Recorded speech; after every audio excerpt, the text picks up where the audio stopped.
저 흉악한 죄에 빠져서 큰 구원 못 받았네. 오 사랑의 구주님, 내 마음 못 엽니다. 곧 뛰셔서 나와 함께 계셔 내 생명이 되소서.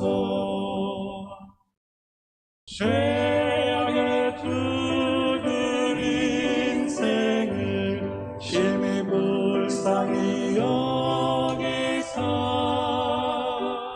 주 천국의 영광 버리고 이 세상에 오셨네. 오 사랑의 구주님, 내 마음 못 엽니다. 곧 드셔서 나와 함께 계셔 내 생명이 되소서. 공포를 입은 구주는 다시 멸류관 쓰시고 저 십자가 높이 달리사 그 아픔을 참았네. 오 사랑의 구주님, 내 마음 못 엽니다. 곧 뛰셔서 나와 함께 계셔 내 생명이 되소서.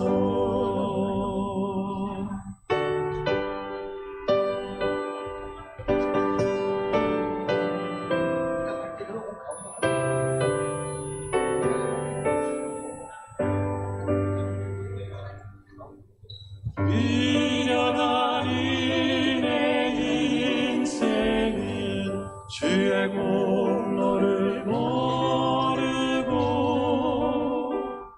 그 뜨거운 사막 가운데 늘 헤매고 다녔네.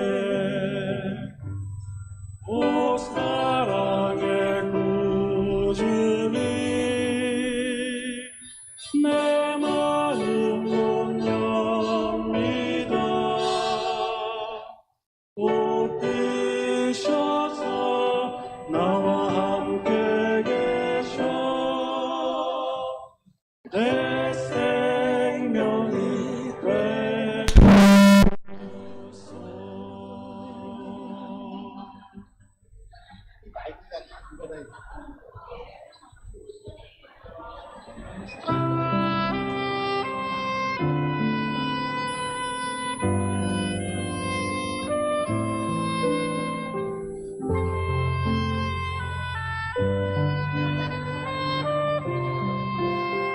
사랑하는 주님께 고백합니다. 지치고 힘겨운 나의 삶 속에서 지금 이 자리로 인도하여 주신 오랜 세월 동안 하나 둘 셋. 주님을 떠났어도 잊지 않으시고 인도하여 주신 이 모든 것이 주님의 뜻이었음을 고백합니다. 하나 둘 셋. 이 모든 것이 주님의 사랑, 하나 둘 셋. 이 모든 것이 주님의 은혜,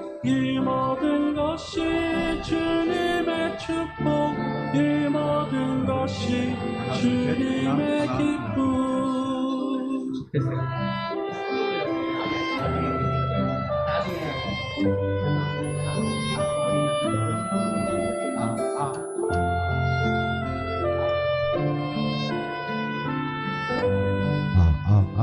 야, 이 정도면 끝내주네. 같은 이 세상 어둠 속에서도 다시 하나님의 자녀 삼아주신 주님께 받은 축복의 은사로 오직 주님을 찬양케 하여 주실 이 모든 것이 주님의 사랑, 이 모든 것이 주님의 은혜, 이 모든 것이 주님의 축복, 이 모든 것이 주님의 기쁨, 이 모든 것이 주님의 사랑, 이 모든 것이 주님의 은혜, 이 모든 것이 주님의 축복, 이 모든 것이 주님의 기쁨. 이제는 주님을 떠나지 아니하리라. 이제는 주님만 찬양하리라 고백합니다.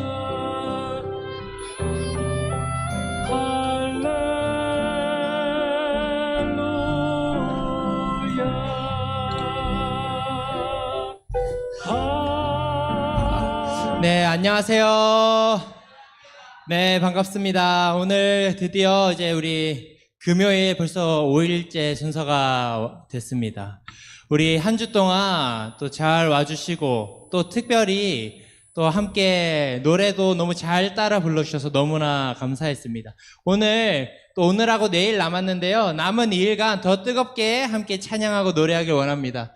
근데 오늘 금요일 말씀 제목이 뭐죠?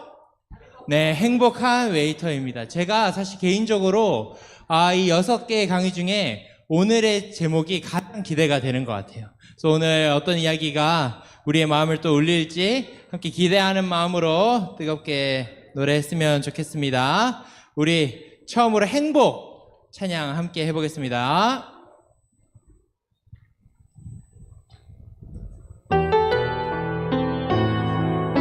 네, 화면 MC 화려하지 않아도 정결하게 사는 삶, 가진 것이 없어도 감사하며 사는 삶, 내게 주신 작은 힘 나눠주며 사는 삶, 이것이 나의 삶의 행복이라오. 눈물 날 일 많지만 기도할 수 있는 것, 억울한 일 많으나 주를 위해 참는 것, 비록 짧은 작은 삶 주 뜻대로 사는 것, 이것이 나의 삶의 행복이라오.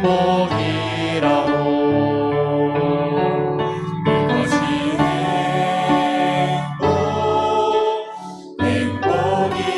행복이라오. 세상은 알 수 없는 하나님 선물, 이것이 행복이라오.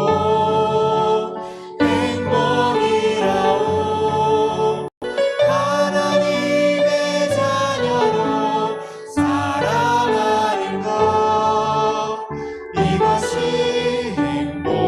행복이라고. 처음부터 불러보겠습니다. 화려하지 않아도 화려하지 않아도 정결하게 사는 삶, 가진 것이 적어도 감사하며 사는 삶, 내게 주신 작은 힘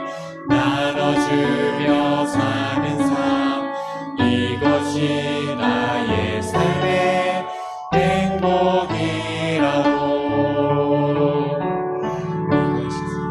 몰랄 일 많지만 기도할 수 있는 것, 억울한 일 많으나 주를 위해 참는 것, 비록 짧은 작은 삶 주 뜻대로 사는 것, 이것이 나의 삶의 행복이라고. 이것이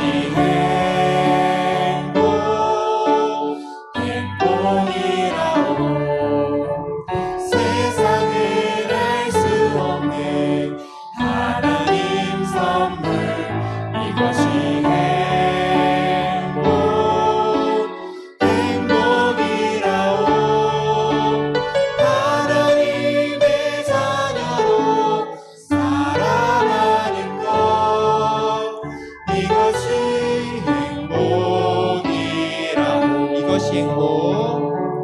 이것이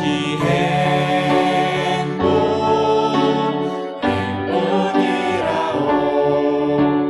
세상은 알 수 없는 하나님 선물, 이것이 행복이라고.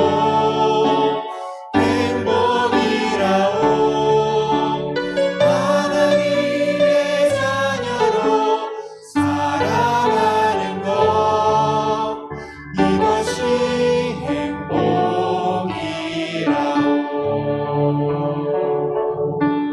아멘.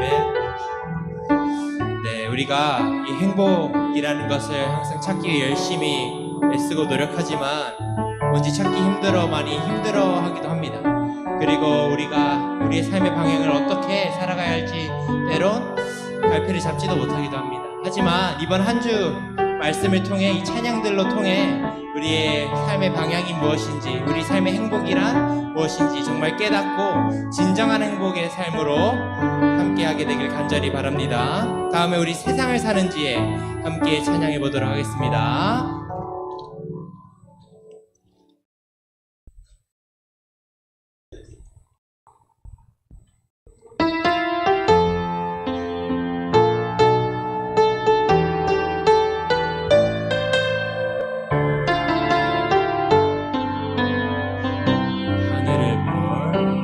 하늘을 볼 겨를도 없이 정신없이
겨를도 없이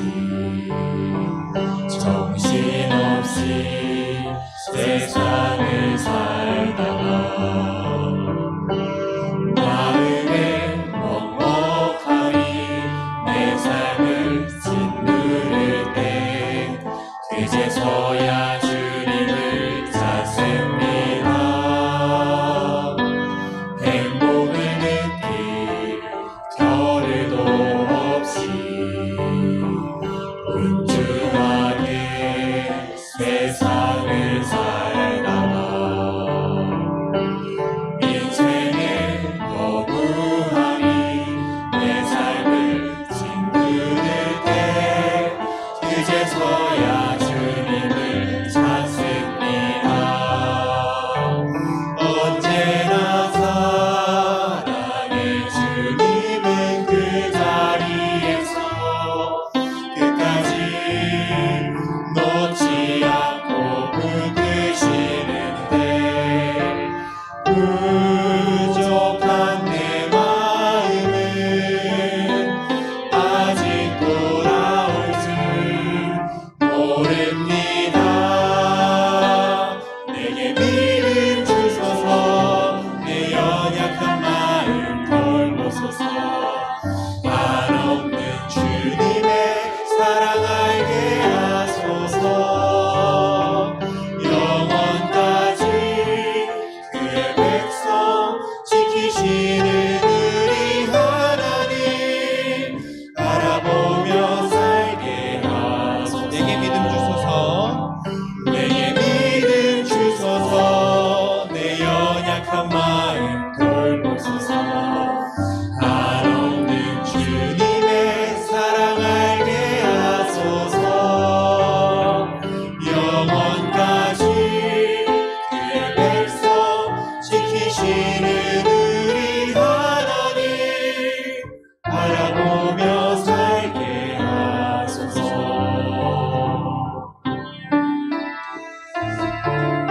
우리가 이 세상 살아가며 꼭 하나님 바라보며 우리 삶의 우리 세상에 사는 지혜를 꼭 알아가게 되길 간절히 바랍니다. 우리 이 금요일 말씀 집회 시작하면서 우리 다 함께 자리에서 일어나셔서 주제가 구주를 알 때 행복 있네 함께 힘차게 불러보도록 하겠습니다. 우리 주제가 찬양 후에 본교회의 수석 장로님이신 방석환 장로님께서 기도 인도해 주시겠습니다.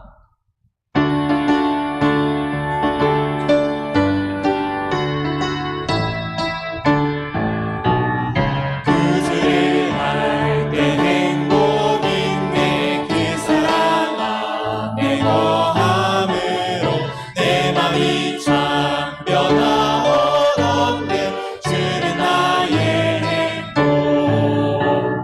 거듭난 생의 행복 있네 예수와 나는 하나 되어 구원의 사랑 나오던데 주는 나의 행복 오늘 기쁨 눈물이 두렵지 않네 나 발견했네 이 복의 예수를 용서하는 게 행복 있네 가빈 인생에 살게 한 주 하늘나라로 인도하네 주는 나의 행복 주는 나의 행복 주는 나의 행복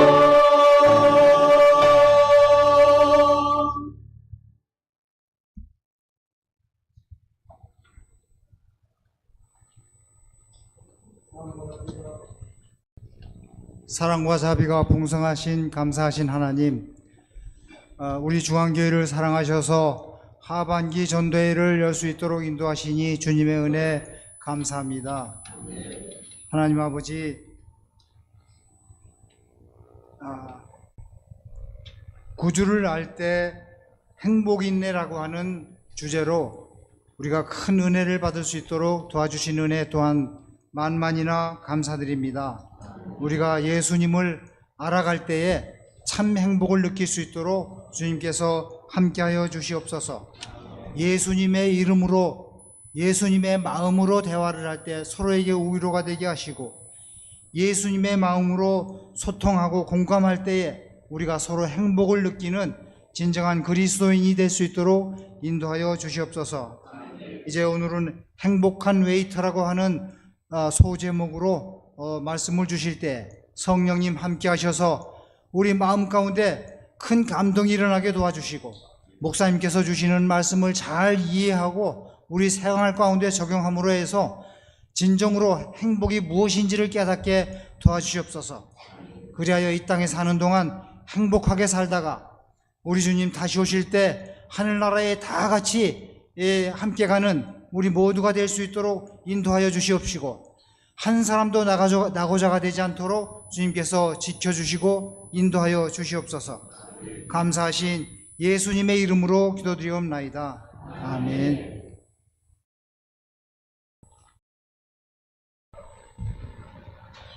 네, 여러분 안녕하십니까? 오늘은 이 저녁 집회로는 이 마지막 날인데요. 이 마지막 날까지 또 이 자리에 함께 하신 우리 모든 분들 진심으로 환영합니다. 오늘 제목은 행복한 웨이터라는 제목으로 말씀을 주시는데, 제목이 참 어떤 이야기를 하실까 우리에게 궁금증을 줍니다. 오늘 어떤 말씀을 하실지 우리 잠시 후에 들어보고요. 이 시간에 우리 준비된 이 하모니카 특장을 들은 후에 목사님의 말씀을 듣도록 하겠습니다.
안녕하십니까? 예, 벌써 오늘로 저녁 집회로는 5일째 마지막 날이 되었습니다.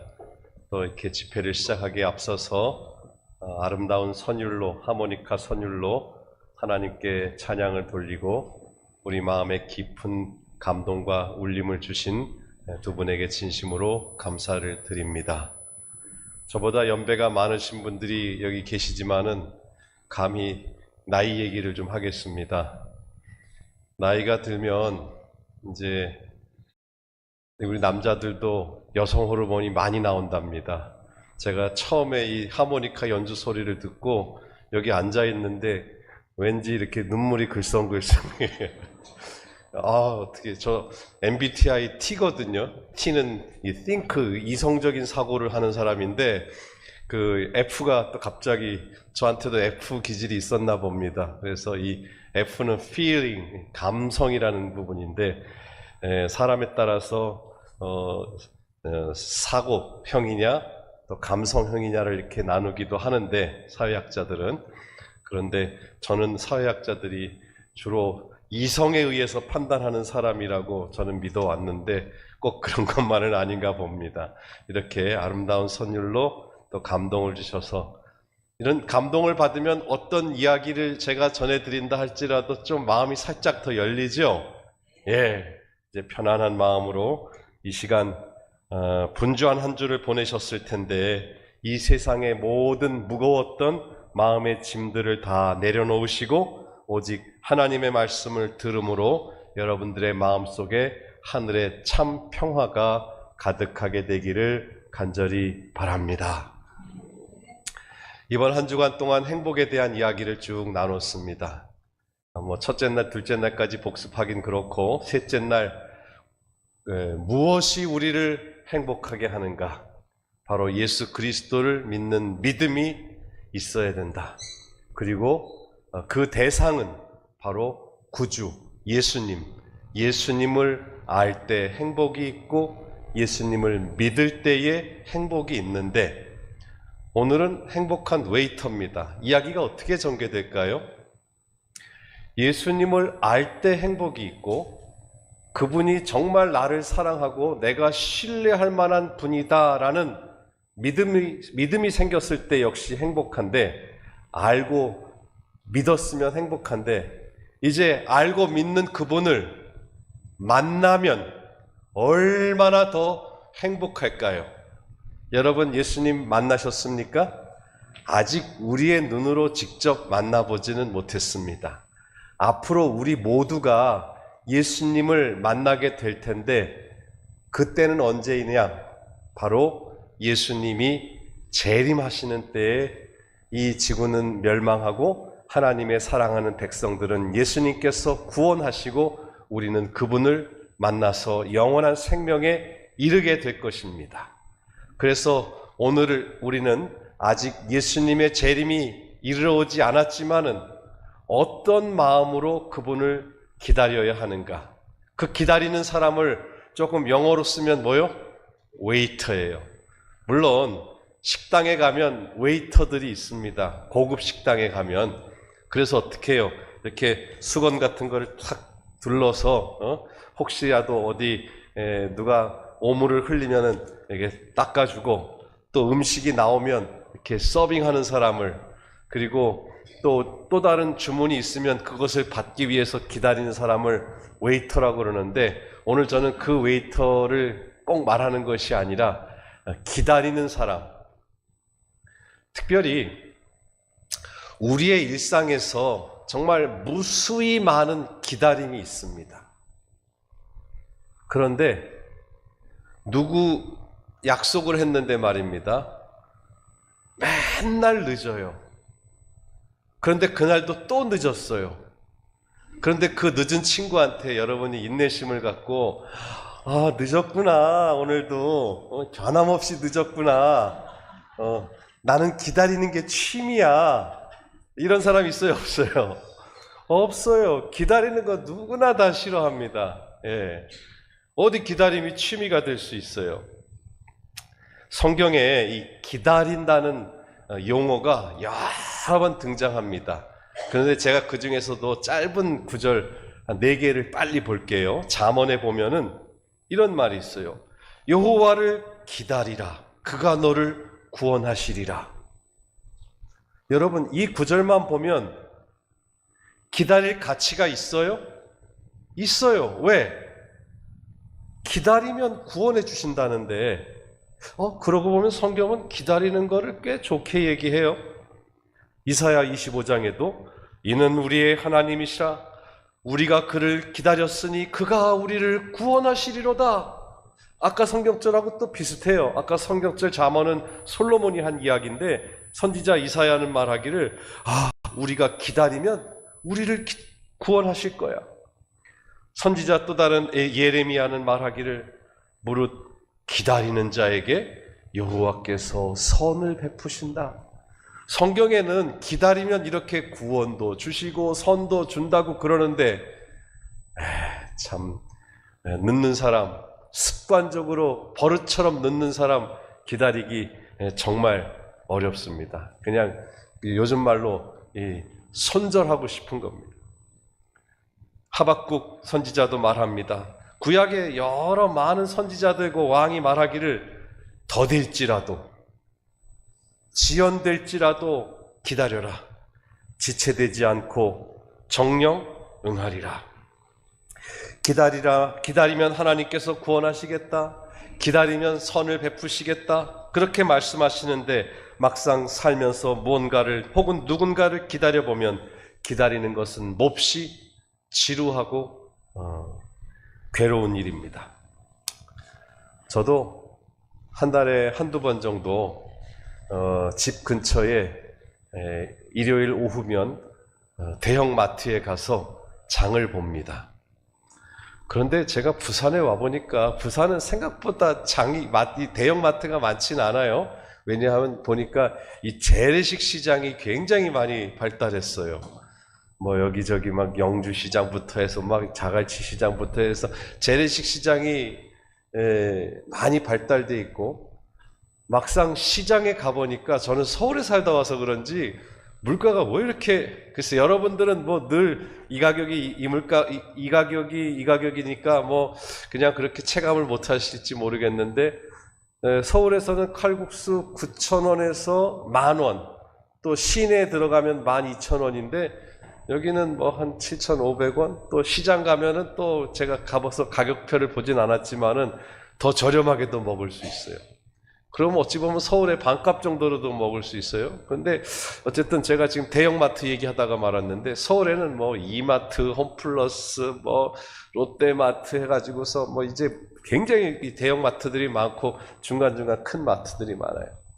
그래서 일요일 오후에 제 처하고 집 근처에 대형마트를 갔어요. 가가지고 장을 봐가지고 이제 카트에 짐을 싣고서는 계산대로 갑니다.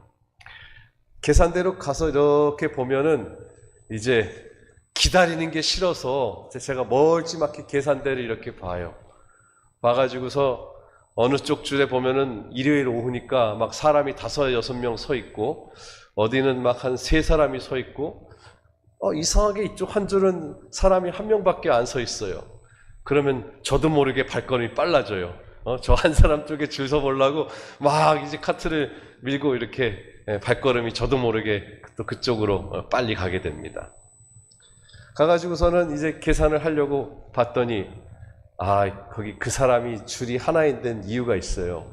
다른 줄은 그렇게 짐이 많지 않은데 그 사람은 글쎄 전 이해가 안 가는데 카트에다가 막 수북이 그냥 내가 보기에는 한 달 이상치 어디 여러 사람이 그냥 하숙을 하는지 막 여러 사람 먹일 거를 하는지 뭐 정말, 그래서 그 사람 뒤로 막 발걸음을 불이 나게 옮겼다가 아이고 아까 저 3사람이 있는데 절로 갈 걸 그랬나 막 이렇게 고민했던 때가 있었어요. 또 이제 어쨌든 뭐 제 차례가 돼서 줄을 섭니다. 그래서 집에 휴일 저녁이니까 일찍 가봐야 별 일도 없는데, 크게 바쁜 것도 없는데 기다리기 싫어서, 그래서 이제 마침 제 차례가 됐어요. 근데 이제 제 차례 앞에 이제 어떤 분이 먼저 계산을 하더라고요. 근데 계산을 하는데 이게 꼭 그 일이 겹치려면은 안 좋게 겹쳐요. 이 앞에 사람이 계산을 했는데 마트 직원이 그러는 거예요. 아이고, 영수증이 다 떨어졌네요. 잠깐만 기다리세요 하면서 영수증 용지를 가는데 한 사람 건너 보는데 이렇게 손이 느린지 막 이제 약간 뭐 그저 그럴 수도 있겠지 뭐 그냥 그러고서 이제 기다려요. 그리고서는 이제 그 사람이 이렇게 이제 물건을 계산해서 뭐 이제 나가나 보다 했더니 직원이 또 물어요. 뭐 이제 현금 영수증 같은 거 하십니까? 또 물으면은 사실 그거 몇 초 안 걸리는데 뭐 전화번호 누르세요. 그러면 이 아주머니가 막 떠듬떠듬 하다가 뭐 틀렸다고 어떻게 다시 하냐고 그냥 뒤에서는 바쁜 일은 없는데 괜히 애간장이 타요. 예? 그래서 어쨌든 가까스로 이제 입력을 해서 끝났나 보다 했더니 그날따라 또 어떤 일이 있었느냐 하면 그분의 남편 되는 분이 저 뒤에서 뭘 하나 들고 오면서 여보 이거 빠졌어 이것도 계산해줘 그러는 거예요. 야, 그러면은 이제 속으로 내 교회 다니는 사람들이니까 이럴 때 성경절을 외워야지 성도들의 인내가 여기 있나니 하면서 이제 막 참고 이제 있는데 몇 초 사실 걸리지도 않는데 기다리는 걸 그렇게 싫어합니다. 그래서 뭐 이 마트에 가보면은 사람들이 막 여기 줄 진짜 많이 섰네요. 어쨌든 인내심의 한계를 느낍니다. 우리네 평범한 일상에서 기다림을 많이 경험하면서도 얼마나 기다리는 것을 싫어하는지 몰라요. 단 1분도 기다리고 싶어 하지 않는 게 우리 사람의 본성입니다.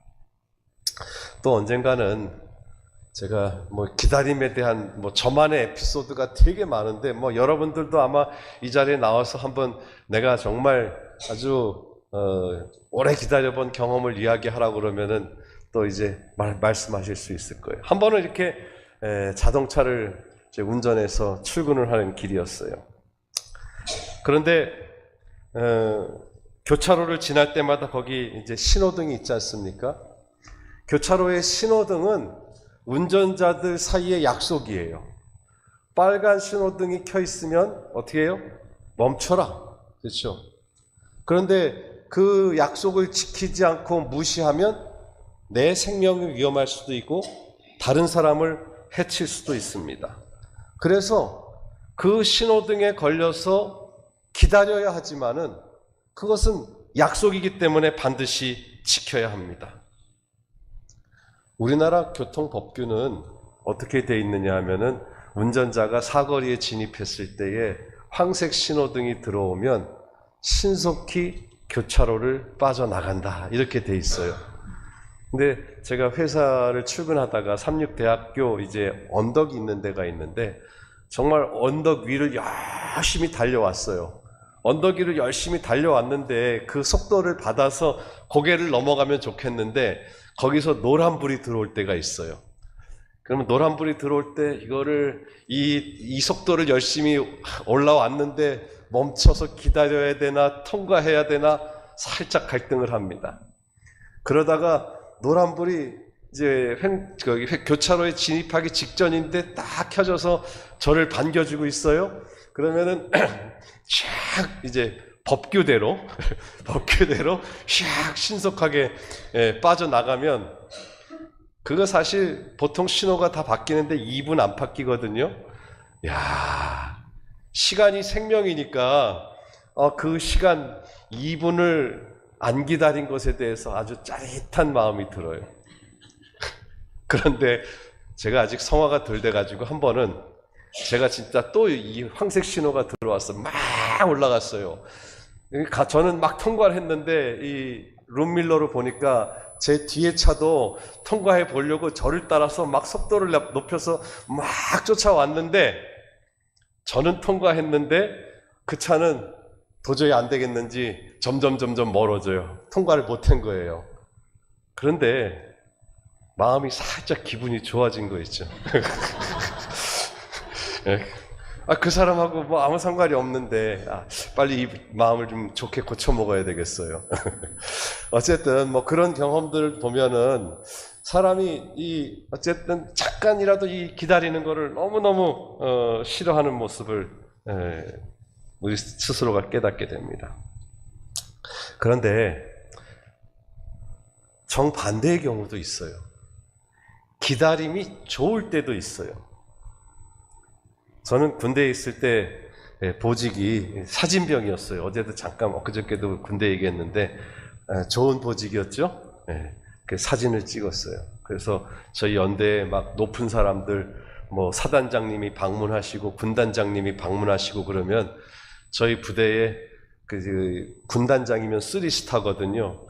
군단장 3스타가 뜨면 우리 사단장님 2스타하고 옆에 부대 사단장 2스타하고 반드시 두 사람은 같이 이렇게 뭐랄까요, 보좌를 한다고 그럴까요? 이렇게 딱 떠요. 한 번은 제가 그 별 7개 앞에서 사진을 찍는데 이 일병을 달았는데 우리 병장 사수가 찍으면 좋겠는데 사수가 야 박일병 네가 가서 저기 군단장님 사진 찍어라 그래가지고 카메라 들고 가서 야 7명 멸공 하고서 사진 촬영하겠습니다. 딱 하나 둘 셋 착 하고서 제가 별거 다 말씀드리네. 그다음에 또 한 번 더 찍겠습니다 하고 마지막에 멸공 사진 촬영 마쳤습니다. 그렇게 이제 사진병으로 지냈었어요. 그래서 사진 찍는 것에 대해서 좀 나름 관심이 있어요. 그런데 사진을 진짜 작품으로 찍는 사람들은 사진 자체가 빛의 미학이라고 그럽니다. 그래서 햇빛이 사람의 얼굴을 직접 비치느냐, 뒤에서 비치느냐, 또 측광으로 비치느냐, 뭐 여러 가지 이제 빛을 잘 이용해서 사진을 찍어야 그 작가가 원하는 작품을 얻을 수 있습니다. 그런데 이 어느 사진 전문가가 말하기를 좋은 사진을 얻기 위해서는 반드시 기다림의 미학을 배워야 된다 그래요. 한 번은 제가 경기도 시화라는 호수에 갔어요. 갔더니 어느 사진 작가가 이렇게 멀리서 새떼를 관찰하고 있다가 자기가 원하는 사진을 찍고 있었어요. 근데 이 사람은 새들이 워낙 눈도 좋고 또 소리에도 민감하고 또 겁이 많아서 이 경계를 잘합니다. 그러니까 사진을 한번 찍으려면 이 사람들이 어떻게 했느냐면은 이런 위장 텐트 안에 들어가서 카메라만 빼꼼히 내놓습니다. 카메라도 저렇게 그 위장복 무늬를 착 해가지고서 이렇게 사진을 노출되지 않게 찍습니다. 한 번은 제가 이 사진 찍는 분을 만나게 됐어요. 그래서 이분 옆에서 아주 조심스럽게 물어봤어요. 지금 이 사진을 찍기 위해서 지금 얼마 동안 기다리고 계시는 거예요? 지금 이 자리에서 꼼짝 않고 7시간째 있습니다. 이야, 속된 말로 아주 징글징글해요. 7시간을 어떻게 그렇게 서 있냐고요. 그래서 화장실은요? 그랬더니 여기 보세요. 여기 소변통이 따로 있어요. 어디 꼼짝 않고 저 속에 들어앉아가지고 자기가 원하는 그 사진을 찍기 위해서 기다리는 모습을 보면서 와, 참 좋은 작품을 찍기 위해서 저런 노력을 기울이는구나. 자기가 원하는 새가 나타날 때까지, 그리고 자기가 만족할 만한 사진을 찍기까지 이런 사람들은 아주 기다림에 익숙하고 기다림에 능숙한 사람들이었습니다.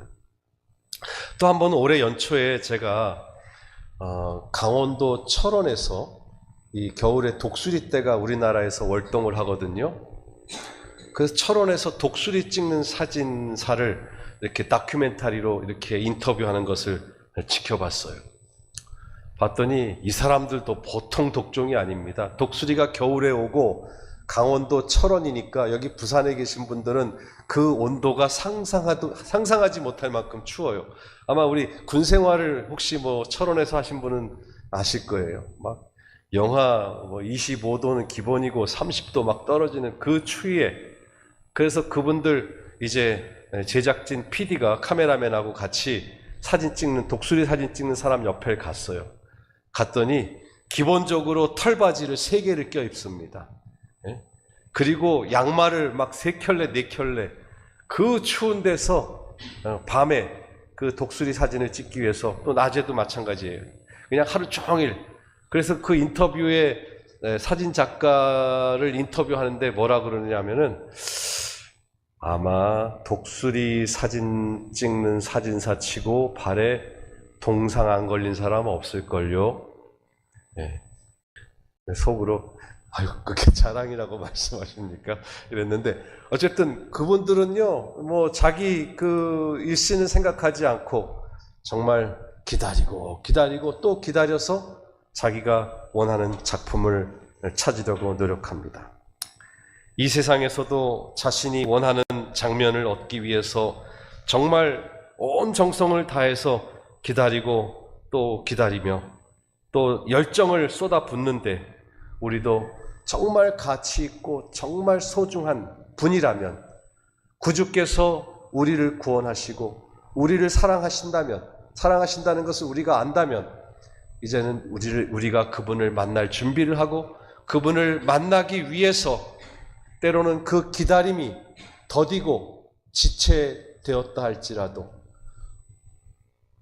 이 세상에서 얻을 수 없는 영원한 가치를 가지고 있는 영원한 생명을 얻도록 우리는 충분히 기다리고 기다릴 만한 가치가 있다는 사실을 기억하시게 되기를 간절히 바랍니다. 사실 기다리면 아까 좋은 점이 있다고 말씀드렸는데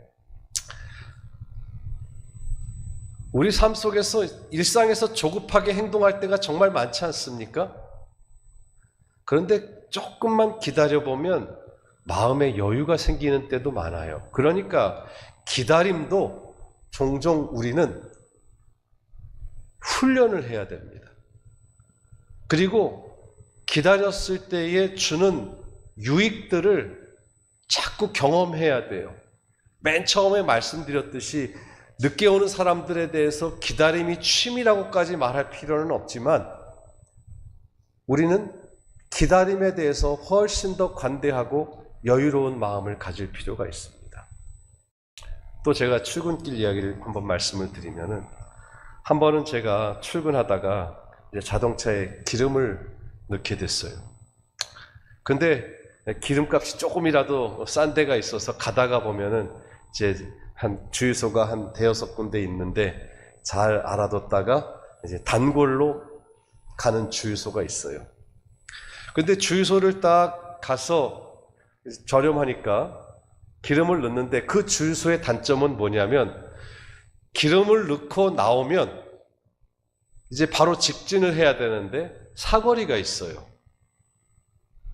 그러니까 기름을 넣고 나오면 항상 신호등에 걸려있는 차들 사이로 이렇게 비집고 들어가야 되는 거예요. 그래서 기름을 넣는 거 싸게 넣어서 좋기는 한데 좀 뒤에 운전자한테 미안하고 그래요. 그래서 어느 날인가는 출근을 좀 일찍 해가지고 제가 기름을 넣고 난 다음에 오늘은 내가 신호등 한 번만 기다려보자. 그리고서는 딴 때는 이렇게 뒤에 운전자 눈치 봐가면서 이제 이 방향 지시등을 켜면서 막 이렇게 좀 미안한 마음을 갖고 들어갔는데 그날은 저쪽 사거리에 신호등이 떨어지고 나니까 거기 줄 서 있던 차들이 빠져나가는데 생각보다 시간이 얼마 안 걸리더라고요. 한 20초 정도 기다리니까 텅 비었어요. 그래서 그런 생각이 들어요. 아, 왜 내가 맨날 그 억지로 껴들려고 했지? 조금만 기다렸으면 뒷땅은 다 내 땅인데.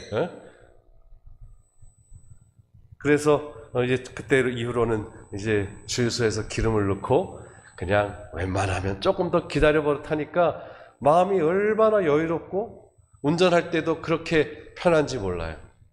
제가 부산에서 이제 와서 이제 우리 목사님께서 잘 여기저기도 이제 인도해주고 했는데 제가 잠깐 이제 버스를 탈 기회가 있었더니 여러분은 여기서 늘 사셔서 그런지 몰라도 버스가 이렇게 막 좀 빠르더라고요. 좀 빨리 가고 또 이제 빨리 이렇게 멈추고 그러더라고요. 그래서 아, 여기는 살짝 문화가 조금 더 급한가 보다 이렇게 외지 사람들은 느낄 수 있었어요.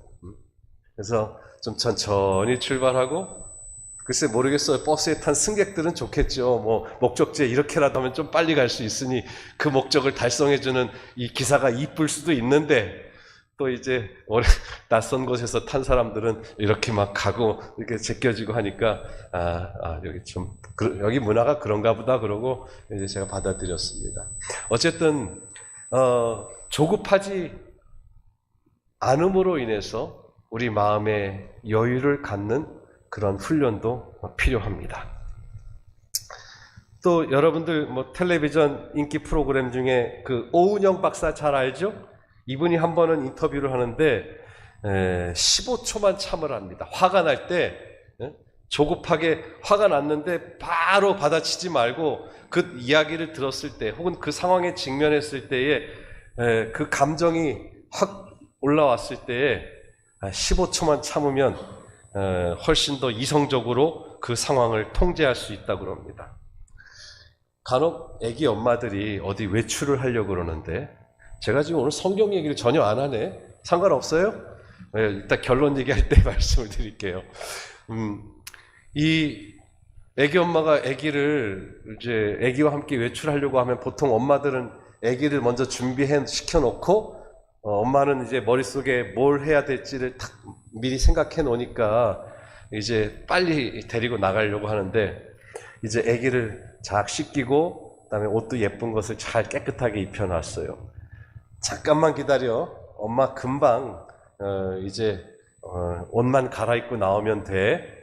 그리고서는 이제 안방에 들어가서 이제 옷을 딱 갈아입는데 아기가 벌써 거실에서 엄마 그 불러요.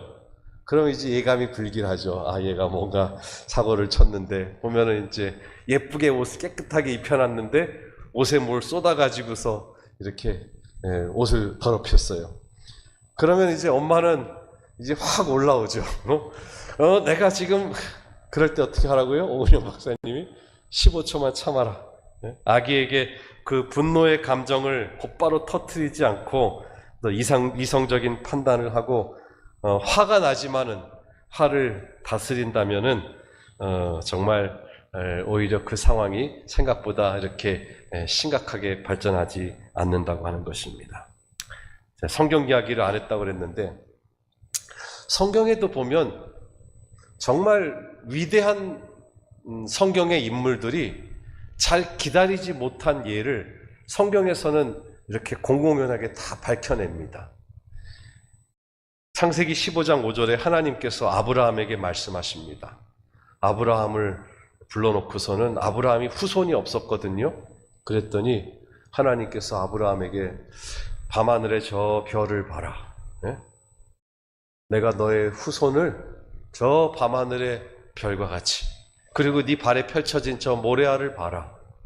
내 후손을 하늘의 별과 같이 바다의 모래와 같이 많게 하겠다. 하나님께서 약속을 하셨어요. 하나님의 약속이 주어졌으면 아브라함은 어떻게 했어야 됐어요? 기다렸어야 됐어요. 그런데 한 책에는 말하기를 아브라함은 아들을 주시리라는 약속을 믿기는 믿었어요. 그러나 하나님께서 정하신 시간과 방법대로 하나님의 말씀을 성취시키시도록 기다리지 않았다 그랬어요. 아브라함은 기다리지를 못했어요. 그래서 사라, 아브라함의 부인도 자기가 나이가 많아서 자녀를 갖는 것은 불가능하다고 생각해서 하나님의 목적이 성취될지도 모를 방법으로서 자신의 여종들 가운데 한 사람을 취해서 첩으로 맞이해야 된다고 제안을 했어요. 그러니까 본부인이 하나님의 약속을 기다리지 못하고 여종을 아내로 주려고 하는 장면입니다. 그런데 그 당시에는 죄가 아닌 것이 일부 다처는 아주 널리 퍼져 있는 생각이었기 때문에 그것을 죄라고 생각하지 않았어요.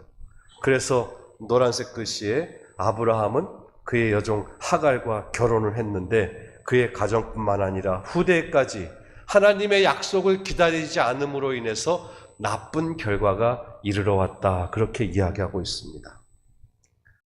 또 한 번은 모세도 마찬가지예요. 모세도 하나님께서 모세에게 기다리라 말씀하셨는데 민수기 20장에 보면 모세와 아론이 회중을 반석 앞에 모으고 이제 광야에서 그들에게 물이 부족했거든요. 하도 물을 달라고 조르니까 모세가 말합니다. 두 번째 줄, 반역한 너희여 들으라. 우리가 너희를 위하여 이 반석에서 물을 내랴. 하나님께서 반석을 한 번 치면 물을 내리겠다고 약속하셨는데 화가 나가지고서는 그의 손을 들어서 지팡이로 반석을 두 번을 치고 기다리지 못하고 그렇게 자기의 임의대로 행했습니다. 그러니까 하나님께서 모세와 아론에게 말합니다. 너희가 나를 믿지 않고 이스라엘 목전에서 너희가 나를 기다리지 않고 그 거룩함을 나타내지 아니했기 때문에 너희는 이 회중을 내가 그들에게 준 땅으로 가나안 땅으로 인도하지 못할 것이다 라는 선언을 듣게 됩니다. 또 세 번째 사람도 훌륭한 사람이었는데 하나님의 약속을 기다리지 못했어요. 한 번은 사울 왕이 이스라엘의 초대 왕이었거든요. 그 당시에 사울 왕을 이렇게 곁에서 보좌했던 선지자 사무엘이 있었는데 사무엘이 정한 기한대로 일주일을 기다렸지만은 오지 않았어요. 그러자 여기 두 번째 줄에 기록한 대로 백성이 사울에게서 흩어진지라. 백성이 흩어지니까 왕은 나라를 다스려야 하고 제사장이 할 일이 따로 있는데 급한 나머지 사울이 이렇게 말합니다. 번제와 화목제물을 이리로 가져오라 하여 번제를 드렸더니 번제를 드리기를 마치자 사무엘이 왔어요. 사울은 왕이면서 자기가 하지 말아야 될 일을 했는데 선지자가 오기를 기다려서 선지자의 가르침을 따랐어야 했는데 자기가 마음에 쫓기니까 임의로 제사를 드렸어요. 그러면서 사울이 나가서 사무엘을 맞으면서 말합니다. 사무엘이 말하기를 왕이 지금 도대체 무슨 일을 했습니까? 여기 두 번째 그랬죠? 왕이 행한 것이 무엇이냐? 사울이 말합니다. 사무엘 선지자여, 백성은 나한테서 흩어지고 당신은 정한 날에 오지 않고 저기 블레셋 사람들은 나를 치려고 믹마스에 모였는데 여호와께 은혜를 간구하지 못하였다고. 그리고 뭐라고 변명을 해요? 부득이하여 번제를 내가 드렸습니다.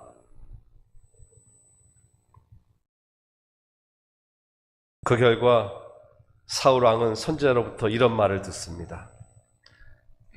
사무엘이 사울에게 이르되 왕이 망령되이 행했습니다. 왕은 왕이 할 일이 있는데 왕이 조금 더 기다렸어야 했는데 당신이 기다리지 못하였으니 왕의 하나님 여호와께서 왕에게 내리신 명령을 지키지 아니하였도다. 만약에 당신이 기다려서 하나님의 명령을 지켰다면 여호와께서 이스라엘 위에 왕의 나라를 영원히 세우셨을 것이지만 뭐라고 선언을 했어요? 이제 왕의 나라가 길지 못할 것이라. 왕의 나라가 길지 못할 것입니다. 결국은 오래지 않아서 사울 왕은 전쟁터에서 비참한 죽음을 맞게 됩니다. 사랑하는 우리 성도 여러분, 위대한 믿음을 가졌던 아브라함이나 모세나 사울 왕조차도 하나님의 약속을 기다리지 못하는 올바른 웨이터가 되지 못했을 때에 그들은 후회를 경험할 수밖에 없었습니다. 그런데 성경에서 별로 유명하지 않은 사람인데 아주 잘 기다린 두 사람이 있습니다. 누가복음 2장에 보면은 예수 그리스도의 탄생에 대한 장면이 나옵니다. 그런데 예수 그리스도의 탄생과 더불어서 성경 누가복음에는 어떤 성경 말씀이 있느냐 하면 예루살렘에 시므온이라는 사람이 있었어요. 그런데 이 사람은 별명이 뭐예요? 두 번째 줄 다 함께 읽어보실까요? 시작. 이 사람은 의롭고 경건하여 이스라엘의 위로를 기다리는 자라. 이 시므온의 별명이 뭐예요? 이스라엘의 위로를 기다리는 사람이에요. 별로 유명하지 않았지만은 그는 아주 아름다운 별명을 가졌습니다. 그는 나이가 많이 들었어요. 그래서 그 아래 줄에 보면 주의 그리스도를 보기 전에는 죽지 아니하리라 하는 성령의 지시를 받았더니 성령의 감동으로 성전에 들어가매 마침 부모가 율법의 관례대로 행하게 하여 그 아기 예수를 데리고 오는지라. 그리고는 시므온이 아기를 안고 하나님을 찬송하여 이르되 하나님이여 이제는 말씀하신 대로 종을 평안히 놓아주시는도다. 하나님, 저는 일생 동안 메시아를 고대하고 기다려왔는데 이 아기 예수를 제가 품에 안다니요 저는 이제 죽어도 여한이 없습니다. 오랜 기다림 끝에 아기 예수를 품에 안고서 그는 죽어도 여한이 없겠다는 의미로 주제여 이제는 말씀하신 대로 주의 종을 평안히 놓아주시는 도다라면서 감격해 했습니다. 또 한 사람이 있어요. 그 사람도 별명이 역시 기다리는 사람이에요. 그러니까 성경에는 기다리지 못한 사람들은 이렇게 후회를 했는데 잘 기다렸던 사람, 마가복음 15장에 아리마대 사람 요셉이 있었어요. 요셉이란 이름이 여러 있었는데 그가 빌라도에게 예수님께서 십자가에 달려 돌아가신 다음에 예수님의 시체를 달라고 말합니다. 사실 그 당시에 예수님의 시체를 달라고 하는 것은 매우 목숨이 위태로워질 수 있는 지경에 처하는 그런 일이었습니다. 그런데 여기 성경 구절에 뭐랬어요? 아리마대 사람 요셉이 와서 당돌이 빌라도에게 들어가 예수의 시체를 달라고 그랬어요. 이 사람은 존경받는 공회원이요. 그리고 여기 문자 그대로 뭐라고 그랬어요? 이 시므온은 별명이 시작 하나님의 나라를 기다리는 자라. 그러니까 시므온이 아니라 지금 아리마대 요셉이죠. 예, 아까 시므온도 별로 유명한 사람이 아닌데 이스라엘의 위로를 기다리는 사람.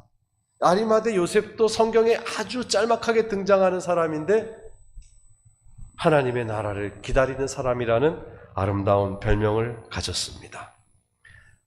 빌라도가 그 시체를 내달라는 이야기를 듣고 아니 예수가 벌써 죽었을까? 하고 이상히 여겼어요. 그리고는 자기 수하의 백부장을 불러다가 예수가 죽은 지 오래냐? 십자가에서 죽은 지 오래됐냐? 그렇게 이제 뭐 완전히 숨이 떨어졌습니다. 그 이야기를 듣고서는 어떻게 했어요? 요셉에게 시체를 내어 주었습니다. 그리고 요셉은 그 시체를 세마포에 싸다가 자신을 위해서 파두었던 무덤에 예수님을 모셨습니다. 성경에는 기다리지 못하고 성급하게 행동함으로 인해서 후회하는 삶을 살았던 사람이 있었지만은 하나님의 약속을 인내하고 믿고 기다림으로 축복을 받아 누린 사람들의 경험이 있습니다. 저는 오늘 이 자리에 여러분 모두도 정말 맨 처음에 오늘 설교를 시작할 때에 모두가 다 이 일상의 기다림을 반겨하지 않았지만은 하나님의 약속을 기다리는 것을 즐겨함으로 행복한 웨이터가 됨으로 인해서 하나님께서 예비하신 축복을 여러분의 삶에서 누리시게 되기를 간절히 바랍니다. 기다림 자체는 힘들고 고된 일이지만은 성경에서 잘 참고 기다린 사람들은 기왕 기다리는 일을 기쁘고 즐거운 마음으로 기다렸습니다. 자, 이제 말씀을 좀 정리하면서 우리가 어떤 마음으로 기다리면 행복할 수 있을까요? 미리 요약해서 결론을 말씀을 드리면 성경에 믿음, 소망, 사랑 이야기가 나옵니다. 그분이 꼭 오실 것이다 라는 믿음이 있으면 행복한 마음으로 기다릴 수 있습니다. 그분이 꼭 나를 구원하실 것이다 라는 소망이 있으면 기다림이 행복하실 것입니다. 사랑하는 사람을 기다리는 기다림은 설레이지 그 기다림이 행복하지 결코 고되지 않습니다. 그리스도인들은 하나님의 약속을 믿고 기다려야 합니다. 약속을 믿지 못하면 기다림이 불안하고 두렵습니다.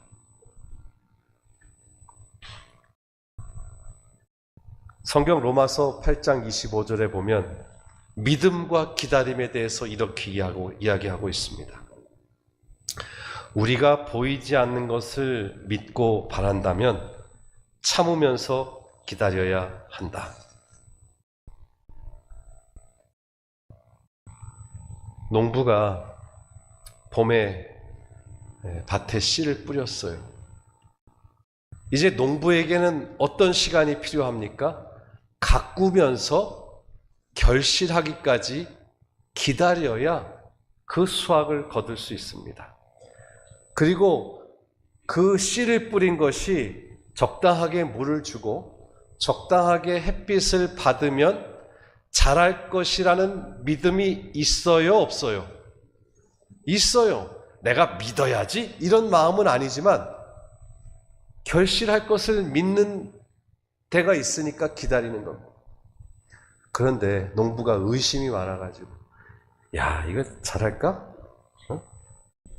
이게 하면서 자기가 심은 씨앗이나 작물에 대해서 불신하면 어떻게 해요? 계속 조마조마하고 염려만 하는 겁니다. 이제 어떻게 하는 게 필요해요? 믿고 맡겨야 됩니다. 하나님께서 적절할 때에 비를 주시고 하나님께서 적절한 햇빛을 주셔서 물론 우리가 화학식으로 광합성의 원리를 잘 몰라도 됩니다. 그저 잡초 나면 뽑아주고 김을 매주고 그런 일들 우리가 할 수 있는 조력할 수 있는 일만 하면 열매를 맺게 하시는 분은 하나님이십니다. 보이지 않는 것을 믿고 바란다면 참고 기다려야 합니다. 약속의 성취가 지체될 때라도 약속이 이루어지리라는 믿음은 때로는 고통스러워 보이는 기다림이라 할지라도 즐거운 마음으로 기다릴 수 있습니다. 성경에 이런 말씀이 있어요. 요한복음 11장 25절과 26절에 나는 부활이요 생명이니 예수님께서 말씀하셨어요. 이 말씀을 오늘 이 자리에 계신 분 중에 처음 듣는 말씀을 듣는 분들도 계실 것입니다. 이 말씀을 처음 듣는 분들은 충격을 받으셔야 합니다. 나는 부활이요. 뭐가 부활이지? 나는 생명이니 나를 믿는 자는 죽어도 살겠고 이 한 첫 번째 줄만 해도 아리송해요. 이걸 어떻게 믿지?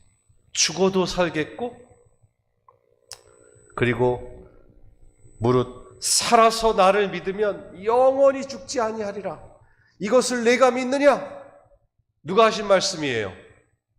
예수님께서 하신 말씀이에요. 구주를 알 때, 구주를 믿을 때, 그리고 그분께서 하신 말씀을 믿을 때에 우리는 행복할 수 있습니다. 예수님께서 이렇게 말씀하셨으면 이 말씀을 믿고 확신함으로 여러분의 마음이 평안하고 행복하게 되기를 간절히 바랍니다. 이것이 진짜 행복입니다. 죽음이 두렵지 않아요. 내가 죽어도 다시 살겠고 나를 살아서 믿으면 영원히 죽지 아니리라. 예수님께서 친히 말씀하셨고 친히 약속하셨으니 우리에게는 그 약속에 대한 믿음이 필요하고 그 약속을 믿으면 그 기다림은 결코 지루하지 않을 것입니다. 또한 소망은 기다림을 즐겁게 해주는 힘이 있습니다. 저는 유독 올해 제 주변에서 사랑하는 많은 사람들이 잠들었어요. 제 처가 많이 따랐던 젊은 누님이 집사람에겐 언니죠. 64살의 나이에 암으로 세상을 떠났어요. 제 처가 정말 여러 달 동안 괴로워하면서 그 공허함과 상실감 속에서 마음 아파했던 것을 저는 옆에서 지켜봤습니다. 아버지를 여인분도 있고 제가 섬겼던 교회의 장로님도 불과 72세였는데 과수원에서 일하다가 이제 파상풍이 이렇게 악화가 되는 바람에 지난 8월에 세상을 떠났습니다.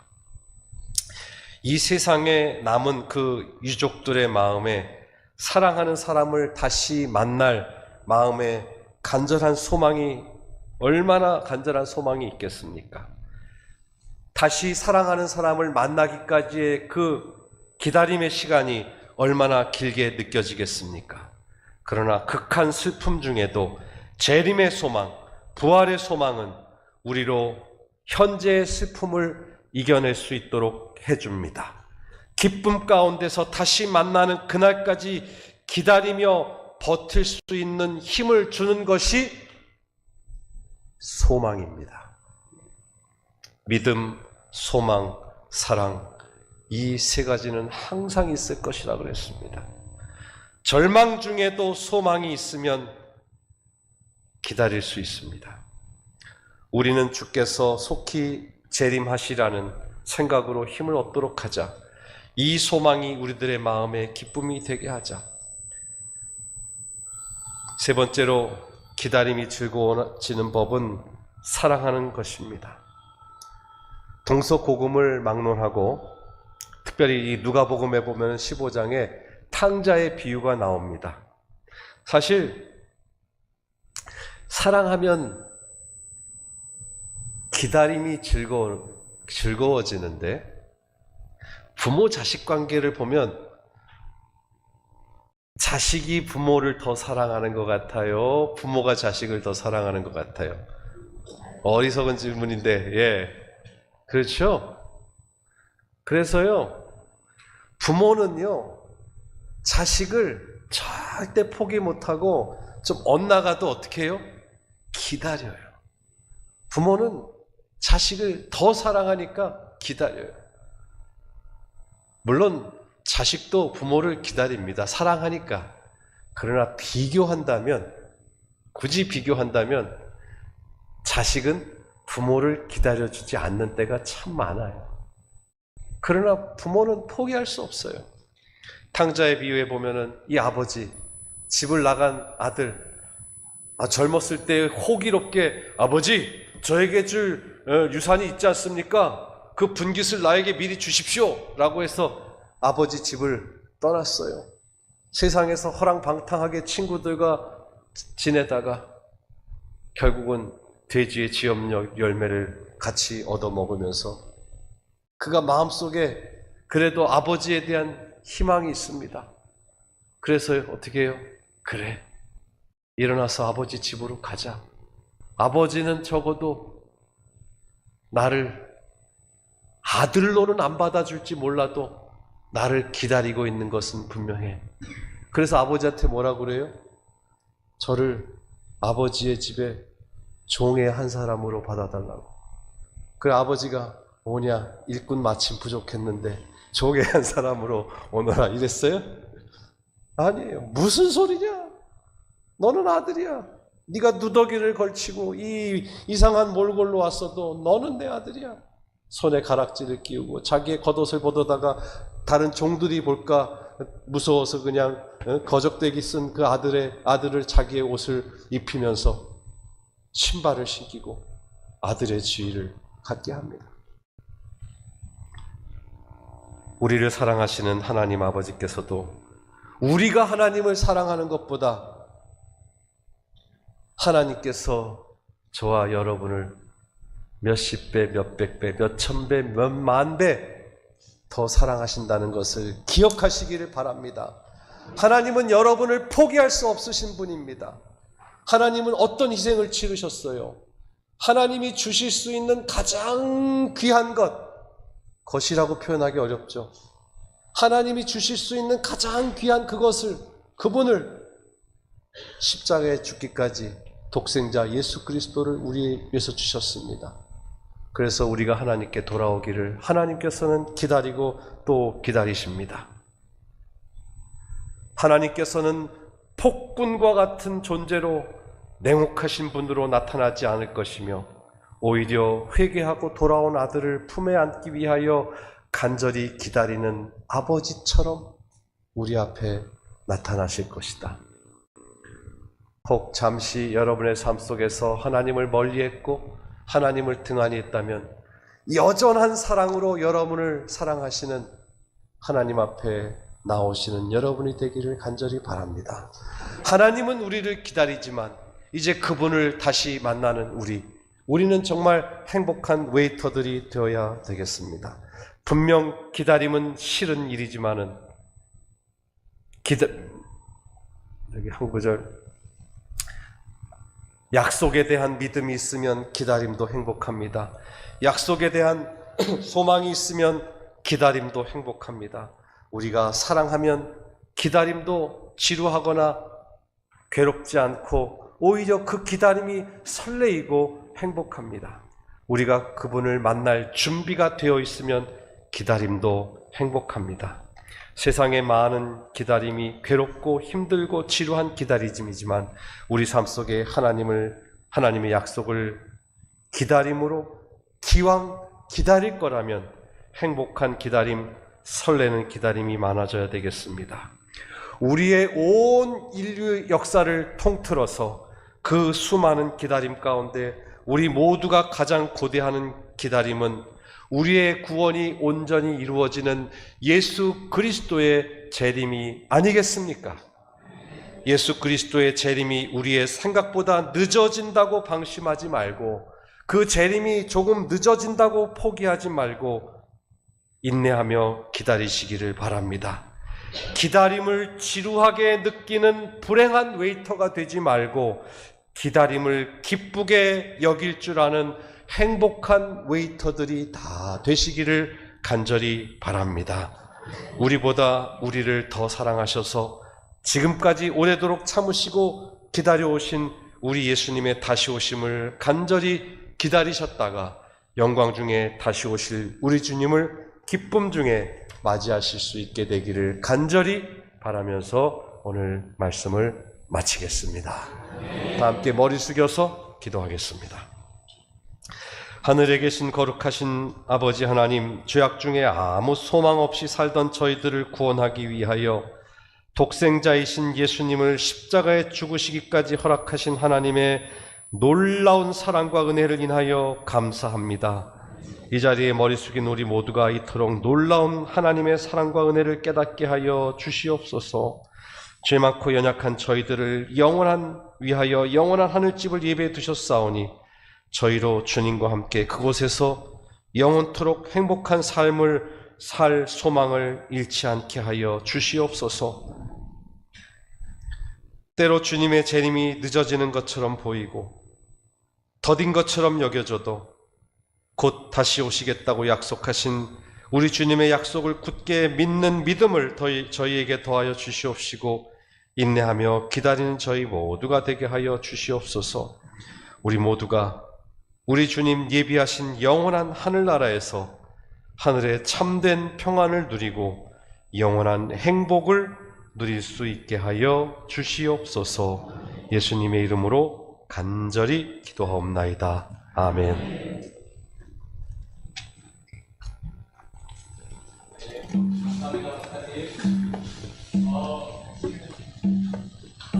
같이 걸어가기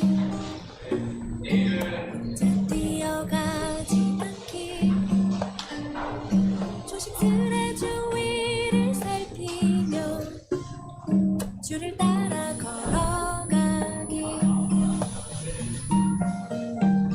뭐 들리시죠? 예. 자, 오늘 우리 처음 오신 분들 위해서 우리 박수로 우리 환영하겠습니다. 예. 아주 중요한 광고가 있는데요. 내일은 특별한 잔치를 준비했습니다. 제가 첫날 말씀드렸던 것처럼 우리 조금 전에 새하려 보니